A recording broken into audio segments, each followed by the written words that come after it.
Okay, ni aku nak khabar ke segmu. Kemarin, PMX turun Terengganu. Dia mari bukan sekadar mari buat lawatan biasa. Dok, ni macam satu penutup untuk satu cerita lama. 17 tahun. Kita sebagai rakyat Terengganu, kita tunggu Kolej Matrikulasi Terengganu sejak tahun 2009. Dan sekarang dah start. Kita siap dapat peruntukan awal RM27 juta dekat Bukit Payung, tahu dok? Okay, aku nak khabar sebab apa benda ni jadi big deal. Sebab kita rakyat Terengganu, setiap tahun lebih 7,000 pelajar kita di Terengganu yang apply matrik. Tapi ramai daripada rakyat kita ni terpaksa keluar negeri. So, dengan adanya kolej matrikulasi yang dibuat sekarang ni, lebih kurang 3,000 anak Terengganu kita boleh stay dekat tempat kita sendiri. Dan benda ni akan menjimatkan kos, dekat dengan family, dan benda ni akan jadi less struggle. Selagi aku nak khabar ni, PM bawa konsep jaminan 10A. Skor 10A SPM, confirm dapat tempat. Dok kira lah mu background dia, tapi dalam masa yang sama, kota 90% Bumiputera masih lagi kekal untuk kita jaga pelajar luar bandar dan juga B40. So dia balance merit dan juga social justice. Dua-dua ada.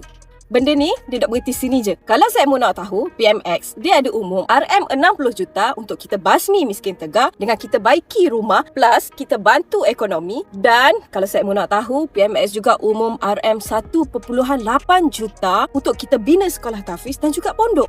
Cakap pasal tahfiz pun, aku nak khabar yang pasal tahfiz ni pun menarik. Sebab apa? Sebab PMX dia pernah khabar dia nak lahirkan hufaz profesional. Apa maksud hufaz profesional ni? Maksudnya hufaz profesional ni dia bukan setakat pandai hafal Quran je, tapi juga dia power dalam bidang contohnya macam sains dan juga AI. So benda ni barulah betul kita panggil ianya sebagai pendidikan holistik. Okey, dan last sekali aku sebagai rakyat Terengganu, aku sebagai anak jati Terengganu, of course lah harapan aku nak tengok kawan-kawan di negeri aku sendiri ni bukan sekadar dengar, tapi saya mau tengok dan lihatlah sendiri hasil dia. Kita nilai berdasarkan apa yang dibuat, bukan sekadar apa yang dijanjikan. Dan kita hidup dalam negara yang demokrasi, kita berbeza ideologi tu normal, itu tanda kita hidup dalam masyarakat yang berfikir. Tapi walaupun kita berbeza pandangan, Sekmu kena tahu pembangunan di negeri kita ni kena ada, tak boleh berhenti. Jalan raya kena siap, peluang pendidikan kena ada, ekonomi rakyat kena bergerak. Dan kalau Sekmu nak tahu, itulah pendekatan madani yang dibawa oleh PMX. Dia bukan setakat politik kosong, tapi politik yang ada hasil, politik yang inklusif. Maksudnya apa? Maksudnya dok kira lah mu duduk di negeri mana, siapa pun